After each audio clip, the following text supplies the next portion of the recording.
அஸ்ஸலாமு அலைக்கும் வரஹ்மத்துல்லாஹி வபரகாத்து. அன்புள்ள சகோதரர்களே, நாம் தமிழர் கட்சித் தலைவர் சீமான் சமீபத்தில் கொடுத்த ஒரு பேட்டியில் முஸ்லீம்களை மறுபடியும் சீண்டும் விதமாக ஒரு பேட்டி ஒன்று கொடுத்துருக்காரு. அந்த பேட்டி என்ன அப்படிங்கிறத நீங்கள் முதல்ல பார்த்துருங்க. அதுக்கப்புறம் அந்த பேட்டியில் அவர் சொன்ன கருத்துக்கள் என்னென்ன அப்படிங்கிறத பற்றி நம்ம டீட்டெயிலாக பார்க்கலாம்.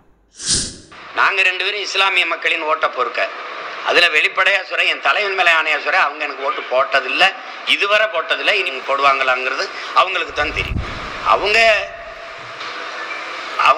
5 கடமையில் 6வது கடமை திமுகவுக்கு போடுறதுன்னு முடிவு எடுத்துட்டு இருக்கும்போது இறை தூதரே வந்து திமுகவுக்கு போடாதீங்கன்னாலும் நீங்கள் இறை தூதரே இல்லைன்னு சொல்லுவாங்களே ஒழிய அது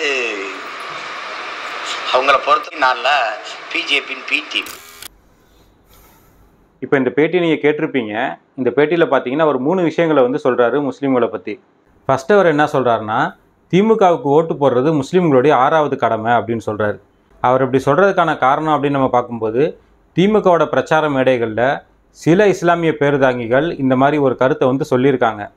ஏன்னா வழக்கமாக நம்ம கட்சி மீட்டிங் அப்படின்னு போகும்போது ஒரு கட்சியிலேருந்து நம்ம பேர் வாங்கணும், ஒரு கட்சியிலேருந்து நமக்கு ஒரு ஆதாயம் கிடைக்கணும், அந்த கட்சியிலேருந்து நமக்கு ஒரு எம்எல்ஏ சீட்டோ அல்லது ஏதோ ஒரு பதவியோ கிடைக்கணும் அப்படின்னா அந்த கட்சியவோ அந்த கட்சி தலைவர்களையோ புகழ்ந்து பேசினாதான் அது வந்து கிடைக்கும். இதுதான் அரசியலில் இருக்கக்கூடிய யதார்த்தம். இதுக்காக சில முஸ்லீம்கள், அதாவது முஸ்லீம் பேர்தங்கிகள்னே சொல்லலாம், இஸ்லாத்தை பற்றின ஒரு அடிப்படை அறிவு கூட இல்லாமல் அந்த கட்சியில் நமக்கு ஒரு ஆதாயம் கிடைக்கணுமே அப்படிங்கிறதுக்காக திமுகவுக்கு ஓட்டு போடுறது முஸ்லீம்களுக்கு ஒரு 6வது கடமை, அதனால் நீங்கள் வந்து கண்டிப்பாக திமுகவுக்கு தான் ஓட்டு போடணும் அப்படிங்கிற மாதிரி ஒரு விஷமத்தனமான கருத்துக்களை வந்து முஸ்லீம் பேர்தாங்கிகளே பேசியிருக்காங்க. இது வந்து திமுகன்னு மட்டும் இல்லை, இதே ஆளுக வந்து அதிமுகவோட கூட்டணி வைக்கும்போது அதிமுகவுக்கு ஓட்டு போகிறது ஒரு கடமை அப்படின்னு சொல்லுவாங்க. ஸோ இவங்களை பொறுத்த வரைக்கும் என்னென்னா, அவங்களுக்கு இஸ்லாமோ முஸ்லீமோ இஸ்லாத்துடைய கருத்துக்களோ கொள்கைகளோ எதுவுமே வந்து அவங்களுக்கு முக்கியம் கிடையாது. அவங்களுக்கு அவங்க சார்ந்திருக்க கட்சிக்கு ஜால்ரா அடிக்கணும், அவங்க சார்ந்திருக்கிற கட்சியில் வந்து ஏதாவது ஒரு பொறுப்பு வாங்கணும், ஒரு எம்எல்ஏ ஒரு எம்பி இந்த மாதிரி ஏதாவது ஒரு பதவி வாங்கணும், அது மட்டும்தான் அவங்களுடைய எண்ணமே தவிர அவங்களுக்கு வந்து இதனால் இஸ்லாத்துக்கு ஒரு கெட்ட பேர் வருது, இஸ்லாத்தை பற்றி நம்ம அவதூறு பரப்புறோம் அப்படிங்கிற மாதிரி எண்ணங்கள் எதுவுமே கிடையாது. முதல்ல இந்த விஷயத்தில் சீமானை கண்டிக்கிறதுக்கு முன்னாடி இந்த மாதிரி பேசின முஸ்லீம் பேர்தாங்கிகள் வந்து வன்மையான முறையில் நம்ம கண்டிச்சிடறோம். ஸோ அந்த முஸ்லீம் பேர்தாங்கிகள் சொன்னதை தான் வந்து சீமான் மறுபடியும் சொல்லியிருக்காரு. ஆனால் ஒரு அரசியல் கட்சி தலைவராக இருந்துக்கிட்டு ஒரு மதத்தை பற்றி பேசும்போது அந்த மதத்தோட அடிப்படையை தெரியாமல் சீமான் பேசுனதுக்கு சீமானுக்கும் நம்மளுடைய கண்டனங்களை நம்ம பதிவு செஞ்சுக்கிறோம். ஏன்னா இஸ்லாத்தை பொறுத்த வரைக்கும் முகமது நபி அவங்க மரணித்ததுக்கு அப்புறமா இஸ்லாத்தில் எந்த ஒரு சட்டத்துலேயுமே வந்து எந்த சேஞ்சுமே கிடையாது. இஸ்லாத்தை விமர்சிக்கக்கூடிய பல பேர் வந்து இது என்ன சொல்லுவாங்க அப்படின்னா, அது எப்படி ஒரு சட்டம்னா வந்து மாறாமையே இருக்குமா, எல்லாமே வந்து மாற்றத்துக்கு உண்டானது தானே, அது எப்படி இஸ்லாமிய சட்டங்கள் மட்டும் மாறாமையே இருக்கும் அப்படிங்கிற வந்து ஒரு விமர்சனத்தை வைப்பாங்க. ஆனால் இஸ்லாத்தோட தனிச்சிறப்பே அதுதான். ஏன்னா இஸ்லாமிய சட்டங்கள் வந்து இறைவன் மூலியமாக நமக்கு வழங்கப்பட்ட சட்டங்கள். இந்த சட்டங்களில் இறைவன் எதை சொன்னானோ அது மட்டும்தான் வந்து மார்க்க சட்டமாக நமக்கு இருக்குமே தவிர, முகமது நபி காலத்துக்கு அப்புறம் இறைவன் கொடுத்த சட்டத்தில் எந்த ஒரு சட்டமுமே உலகம் முடிகிற கடைசி நாள் வரைக்கும் மாறவே மாறாது. இது இஸ்லாத்துடைய அடிப்படை கொள்கை. இதில் எவ்வளோ விமர்சனம் வந்தாலும் சரி, எத்தனை பேர் இதை பற்றி கேள்வி கேட்டாலும் சேலஞ்ச் பண்ணாலும் இஸ்லாத்தோடைய அடிப்படை கொள்கைங்கிறது இதுதான். இஸ்லாமிய சட்டங்களில் வந்து எந்த மாற்றமுமே கிடையாது. இஸ்லாமிய அடிப்படை கடமைகள் வந்து 5 கடமைகள் தான். அது கியாமத் நாள் வரைக்கும், அதாவது உலகம் முடிகிற நாள் வரைக்கும் என்றைக்குமே மாறப்போகிறது கிடையாது. அதனால் யார் என்ன கருத்து சொன்னாலும் அது அந்த தனிப்பட்ட மனிதருடைய கருத்து தானே தவிர அது இஸ்லாமிய கருத்தாக என்றைக்குமே ஆகாது. இதை வந்து திட்டவட்டமாக நம்ம ஆணித்தரமாக இங்கே முஸ்லீம்களின் சார்பாக நம்ம தெரியப்படுத்திக்கிறோம். 2வதாக சீமான் ஒரு விஷயம் சொல்லியிருக்காரு, அதுதான் ரொம்ப டேஞ்சரான விஷயம். அந்த விஷயம் வர்றதுக்கு முன்னாடி 3வது அவர் சொன்னதை பார்த்துட்டு அதுக்கப்புறமா அவர் 2வது சொன்ன விஷயத்துக்கு வருவோம். 3வது அவர் என்ன சொன்னார் அப்படின்னா, முஸ்லீம்களை பொறுத்த வரைக்கும் சீமான் வந்து பாஜகவோட ஒரு பி டீம், அதனால் அவங்க வந்து எனக்கு ஓட்டு போட மாட்டாங்க அப்படிங்கிறத தான் வந்து அவர் சொல்கிறாரு. இந்த இடத்துல ஒரு விஷயத்தை நம்ம தெளிவாக சொல்கிறதுக்கு ஆசைப்பட்றோம். பாஜகவோட பி டீம்னு ஒரு கட்சியவோ ஒரு கட்சி தலைவரையோ ஒரு மக்கள் நினைக்கிறாங்க அப்படின்னா அந்த அளவுக்கு அவருடைய கொள்கைகள் அவருடைய செயல்பாடுகள் கடந்த காலத்தில் இருந்திருக்கு அப்படிங்கிறத இதில் வந்து நம்ம நோட் பண்ண வேண்டிய விஷயம். ஏன்னா சீமானுடைய கருத்துக்களுக்கும் பாஜகவோடைய கருத்துக்களுக்கும் மிகப்பெரிய வித்தியாசம்லாம் கிடையாது.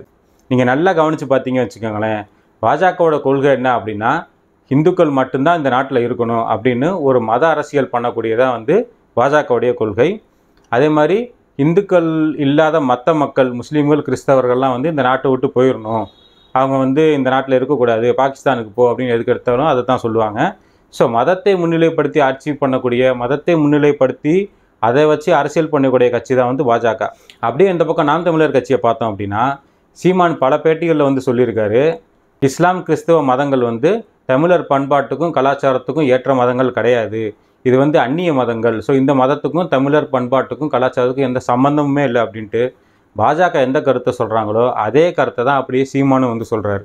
இந்த பக்கம் பார்த்தீங்கன்னா பாஜக வந்து என்ன சொல்லணும் அப்படின்னா, முஸ்லீம் கிறிஸ்டின்ஸ்லாம் வந்து நீங்கள் இந்த நாட்டை விட்டு போயிருங்க, நீங்கள் வந்து இந்த நாட்டோடைய பிரஜைகளே கிடையாது, சிஏஏ, என்ஆர்சி, என்பிஆர் இந்த மாதிரி சட்டங்களை கொண்டு வந்து உங்களை ரெண்டாந்தர குடிமக்களாக நாங்கள் நடத்துவோம் அப்படின்னு சொல்லுவாங்க. அப்படியே இந்த பக்கம் சீமானை பார்த்தீங்க அப்படின்னா, கட்சியோட ஆவணம் அப்படின்னு சொல்லிட்டு ஆணவமாக ஒரு புக்கை வந்து ரிலீஸ் பண்ணார். அதில் முஸ்லீம்களையும் கிறிஸ்தவர்களையும் நாம் வந்து கவனமாக அணுக வேண்டும், கட்சிக்கு ஆள் சேர்க்குறப்ப கூட வந்து இவங்களை வந்து நம்ம ரொம்ப கவனமாக கேர்ஃபுல்லாக அணுகணும் அப்படின்னு ஒரு ரெண்டாந்தர குடிமக்களாக எப்படி பாஜக வந்து ட்ரீட் பண்ணுதோ அதே மாதிரி தான் வந்து சீமான் வந்து அவருடைய கட்சி ஆளுகளுக்கு வந்து இன்ஸ்ட்ரக்ஷனை வந்து கொடுத்தாரு. இந்த பக்கம் பாஜக வந்து நம்மளை எப்படி வந்து ஒதுக்கி ஓரங்கட்டி எல்லா விஷயத்துலையும் வந்து நம்மளை அடிமைப்படுத்த துடிக்குதோ அதே மாதிரி இந்த பக்கம் வந்து சீமானுடைய கட்சியும் பார்த்தீங்க அப்படின்னா, முஸ்லீம்களும் கிறிஸ்தவர்களும் வந்து தேவ பிள்ளைகள் கிடையாது, அவர்கள் வந்து சாத்தானுடைய பிள்ளைகள் அப்படின்னு சொல்லி இவரும் வந்து நம்மளை அசிங்கப்படுத்தி நம்மளை வந்து கேவலப்படுத்துகிற வேலையை தான் பார்த்துக்கிட்டு இருக்காரு. ஸோ எந்த ஒரு இடத்துலையுமே வந்து பாஜகவுக்கும் சீமானுக்கும் நம்ம எந்த வித்தியாசத்தையுமே பார்க்க முடியல. அதனால் அவங்கள பாஜகவுடைய பி டீம் அப்படின்னு நினைக்கிறதுல வந்து என்ன தப்பு இருக்குது அப்படிங்கிறது தெரியல. சொல்லப்போனால் அவங்களை பி டீம்னு நினைக்கிறது தான் தப்பு. ஏன்னா பாஜகவுடைய கொள்கைகளும் அவங்களுடைய கொள்கைகளும் வந்து எப்போவுமே ஒரே மாதிரி தான் இருக்கே தவிர அதில் எந்த வித்தியாசத்தையும் வந்து எங்களால் முழுமையான முறையில் பார்க்கவே முடியல. ஸோ இதை வந்து நம்ம ஆணித்தரமாக தெரிவிச்சுக்கிறோம். இப்போ கடைசியாக அவர் சொன்ன அந்த 2வது பாயிண்ட்டுக்கு வருவோம். அதாவது என்ன சொல்கிறாருன்னா, முகமது நபியே வந்து நீங்கள் வந்து திமுகவுக்கு ஓட்டு போடாதீங்கன்னு சொன்னாலும் முஸ்லீம்கள் வந்து நீங்கள் வந்து எங்களுக்கு தூதரே கிடையாது அப்படின்னு தான் சொல்லுவாங்க, ஏன்னா அவங்களுக்கு திமுக மேலே தான் பற்று இருக்குது அப்படிங்கிறத சொல்கிறாரு. சீமானுக்கு வந்து ஒரு விஷயத்தை நம்ம வந்து எச்சரிக்கையாகவே சொல்லிக்க ஆசைப்பட்றோம். முஸ்லீம்களை பொறுத்த வரைக்கும் இந்த மொத்த உலகத்தையும் ஒரு சைடு வச்சுட்டு முகமது நபியை ஒரு சைடு வச்சாங்க அப்படின்னா கண்ணை மூடிக்கிட்டு எல்லா முஸ்லீமே வந்து முகமது நபி தான் செலக்ட் பண்ணுவாங்க. ஏன்னா முஸ்லீம்ஸை பொறுத்த வரைக்கும் அவங்களுக்கு இந்த உலகத்தை விட, தன்னுடைய தாய் தந்தையரை விட, தன்னுடைய குடும்பத்தை விட, தன்னுடைய செல்வத்தை விட, தன்னுடைய சொந்த உயிரை விட முகமது நபியை தன்னுடைய உயிருக்கு மேலே அளவு கடந்த பாசத்தோடு மதிக்கிறவன் தான் ஒரு உண்மையான முஸ்லீம். உண்மையான முஸ்லீம்னு கூட இல்லை, ஒரு சாதாரண முஸ்லீமாக இருந்தாலும் அவனுக்கு வரக்கூடிய எல்லா துன்பத்தையும் வந்து ஒரு முஸ்லீம் வந்து பொறுத்துக்கிடுவான். தனக்கு ஒரு அநீதி, தனக்கு ஒரு அவப்பெயர், தனக்கு ஒரு அசிங்கம், இந்த மாதிரி எந்த ஒரு இதையும் வந்து ஒரு முஸ்லீமால் டாலரேட் பண்ணிக்க முடியும். ஆனால் முகமது நபிக்கு ஒரு அசிங்கமோ, ஒரு அவமானமோ, ஒரு இழுக்கோ, அவங்கள பற்றி ஏதோ ஒரு அவதூறோ வந்துச்சு அப்படின்னா உலகத்தில் இருக்க எந்த முஸ்லீமாலையும் அதை டாலரேட் பண்ணவே முடியாது. ஏன்னா தன்னுடைய உயிரை விட அதிகமாக முஸ்லீம்கள் எல்லாராலும் மதிக்கப்படக்கூடிய ஒரு உன்னதமான மனிதர் தான் முகமது நபி. முஸ்லீம்கள் திமுகவுக்கு ஓட்டு போடுறாங்க அப்படின்னு நீங்கள் இவ்வளோ ஆதங்கப்படுறீங்களே, திமுகவுக்கு ஓட்டு போடுறதுக்கான காரணம் என்ன அப்படின்னா, இப்போதைக்கு இருக்கக்கூடிய தமிழ்நாட்டு அரசியல் சூழ்நிலையில் ஒரு பெரிய கட்சி அப்படின்னு பார்க்கும்போது திமுக தான் இருக்குது. அதுவும் வந்து முஸ்லீம்களோட இடஒதுக்கீடு கொடுத்துருக்காங்க, முஸ்லீம்களுக்கு சில நல்லது பண்ணியிருக்காங்க. அந்த சில காரணங்களுக்காக தான் வந்து முஸ்லீம்கள் வந்து திமுக ஆதரிக்கிறாங்க. ஆனால் இதே திமுக 2001 பாஜகவோட கூட்டணி வச்சப்போ இதே முஸ்லீம்கள் வந்து திமுகவுக்கு எதிராக தான் ஓட்டு போட்டாங்க. ஸோ முஸ்லீம்களுக்கு வந்து திமுக மேலே ஒரு ஆதரவோ அனுதாபமோ அது வந்து முக்கியம் கிடையாது.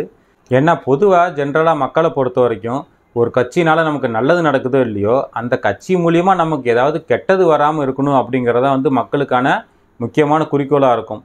உதாரணத்துக்கு தமிழ்நாட்டில் இப்போ பிஜேபி வர வச்சிட்டோம் அப்படின்னா தமிழ்நாடு வந்து ஒரு அமைதி பூங்காவாக இருக்குது. இந்த இடத்துல பிஜேபி மாதிரி கட்சிகள் வந்து நம்மளுடைய அமைதியையும் நம்மளுடைய உரிமைகளையும் கெடுக்கிறதுக்கு பதிலாக திமுக வந்து பிஜேபி உள்ளே வராமல் பாதுகாக்கிறாங்களே அப்படிங்கிற ஒரு காரணத்துக்காக தான் வந்து தமிழக மக்கள் குறிப்பாக வந்து திமுகவை ஆதரிக்கிறாங்க.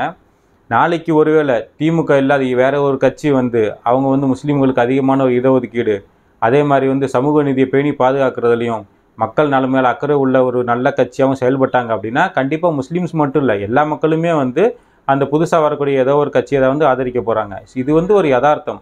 மக்களை பொறுத்த வரைக்கும் அவங்களுக்கு ஒரு நிம்மதியான ஒரு நல்ல வாழ்க்கை, ஒரு சுமூகமான ஒரு அமைதியான வாழ்க்கையை வந்து யார் உத்தரவாதம் தர்றாங்களோ, அல்லது அட்லீஸ்ட் அந்த அளவுக்கு வாழ்க்கைக்கு உத்தரவாதம் தராட்டினாலும் அவங்களுக்கு வர கேடுகள்லேருந்து யார் அவங்களுக்கு ஒரு பாதுகாப்பாரனாக இருக்காங்களோ அந்த ஒரு கட்சியை சார்ந்து இருக்கிறதா வந்து மக்கள் எடுக்கக்கூடிய ஒரு புத்திசாலித்தனமான ஒரு முடிவு. அந்த ஒரு முடிவு தான் முஸ்லீம்ஸ் எடுத்து திமுகவுக்கு இப்போ இருக்க காலகட்டத்தில் வந்து ஓட்டு போடுறாங்க.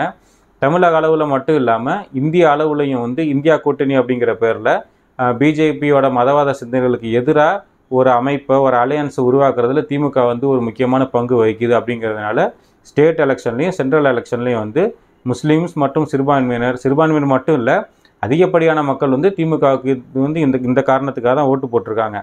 அதனால் நீங்கள் முஸ்லீம்ஸை மட்டும் குறை சொல்கிறதுனாலையோ அல்லது வந்து முஸ்லீம் மட்டுமே வந்து உங்களுக்கு எதிராக ஓட்டு போடாமல் இருக்காங்க அப்படின்னு நீங்கள் நினைக்கிறத வந்து உங்களுடைய அரசியல் முதிர்ச்சியின்மையை தான் வந்து இங்கே இடத்துல காட்டுது. ஏன்னா இது வரைக்கும் நீங்கள் பல தேர்தலை சந்திச்சிருக்கீங்க, எந்த தேர்தலையுமே வந்து உங்களுக்கு ஒரு வார்டு கவுன்சிலர் கூட நீங்கள் ஜெயிக்க முடியல. அப்படின்னா முஸ்லீம்ஸ் மட்டும் இல்லை, சாதாரண மக்கள்லேருந்து எல்லா மதத்தினருமே வந்து உங்களை வந்து ஒரு கரெக்டான ஒரு அரசியல் மாற்றாக வந்து மக்களுக்கு வந்து இன்னும் நீங்கள் சரியான முறையில் போய் சேரலை, மக்களுக்கு அந்தளவுக்கு உங்கள் மேலே நம்பிக்கை வரலை அப்படிங்கிறது தான் வந்து நீங்கள் இது வரைக்கும் எந்த ஒரு எலெக்ஷன்லையும் எந்த ஒரு சீட்டுமே ஜெயிக்காதது காட்டிக்கிட்டு இருக்கு. இப்படி இருக்கிற சூழ்நிலையில் நீங்கள் இன்னமும் இந்த மாதிரி மக்களை வந்து பிரிவினைப்படுத்துகிற மாதிரியும் மத தலைவர்களையும் வந்து மதத்துடைய வழிகாட்டிகளையும் வந்து கொச்சைப்படுத்துகிற மாதிரியும் பேசிக்கிட்டு இருந்தீங்க அப்படின்னா உங்களுடைய அரசியல் வாழ்வுக்கு இது ஒரு அஸ்தானமாக தான் இருக்கும். அதனால் இந்த மாதிரி பேசக்கூடியதை தயவு செஞ்சு ஒரு அரசியல் கட்சி தலைவராக இருக்கிற நீங்கள் வந்து மாற்றிக்கங்க. உங்களுடைய செயல்பாடுகளில் வந்து ஒரு நல்ல முன்னேற்றம் தெரிஞ்சிச்சு, நீங்கள் ஒரு மாற்று அப்படின்னு மக்கள் எல்லாரும் விரும்பினாங்க, மக்கள் எல்லாருக்கும் உங்கள் மேலே நம்பிக்கை வந்துச்சு அப்படின்னா கண்டிப்பாக எல்லா மக்களும் உங்களுக்கு ஓட்டு போடக்கூடிய ஒரு சூழ்நிலையும் எதிர்காலத்தில் வந்தாலும் வரலாம். ஆனால் அப்படி ஒரு சூழ்நிலை வரணும்னா அது உங்களுடைய நடவடிக்கைகளையும் உங்களுடைய பேச்சுகள்லேயும் தான் இருக்குமே தவிர மக்கள் மேலே விரக்தியை செலுத்துறதுனாலையோ அல்லது மக்கள் தலைவர்களை மத தலைவர்களை வந்து இந்த மாதிரி துவேஷமாக பேசுகிறதுனாலையோ வந்து கண்டிப்பாக நீங்கள் நினைக்கிறத வந்து உங்களால் அடையவே முடியாது.